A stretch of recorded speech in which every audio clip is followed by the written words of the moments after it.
Hey, my name is Marni, and from here on out, I am going to be your very own personal wing girl. I'm going to tell you everything that you need to know about how to attract, date, seduce, and get any girl you want.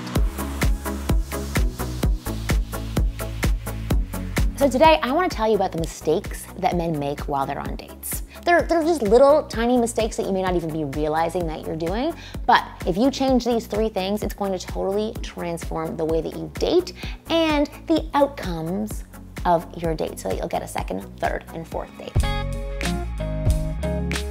Here's one thing that I've noticed a lot of guys doing on a date, and maybe because they're nervous or uncomfortable, but it's a huge mood killer and a huge turnoff. They take out their cell phones and they start texting or checking their messages or answering the phone, which is like a huge no-no while on a date, okay?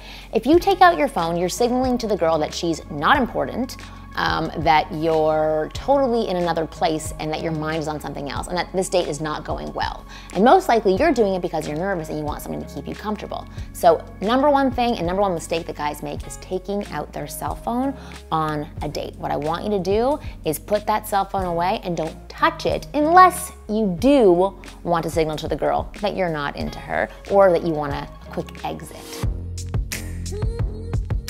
The second thing that guys do that's a huge mistake on dates is they don't actually listen while in the conversation. Recently, my sister-in-law went on a date and she called me from the bathroom and she said, Marni, I'm on a date with this guy who I had met in the past and we had a great conversation. I talked, he listened, I listened, we shared, we connected, but now he keeps talking and talking and talking and talking and talking. He's not asking me one single question. How do I get him to stop and calm down?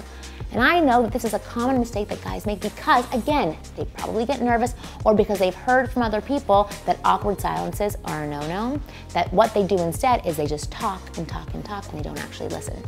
So what I want you to do is I want you to listen while on your dates. I want you to take a pause. I want you to ask questions. I want you to take a breath. I really want you to be a part of the conversation because if you don't listen to what she is saying, she feels unheard and devalued and it's going to be a horrible experience for her. The third mistake that I notice guys making on dates, it's not paying for the date, especially for the first date. I wish that I was a woman who could say, you know what, go Dutch or let her pay, but you absolutely have to pay for the first date. You don't have to select something that is an expensive first date, but if you're going on a first date and you've asked a woman out, you have to pay for the date. So there are 3 mistakes that you could possibly be making right now that could be ruining your dating life. Alter these 3 things and I promise you, you will notice very different reactions from women. For more tips on how to attract, date, seduce, and get any woman you want, go to winggirldatingtips.com or check out my other videos on AskMen.com.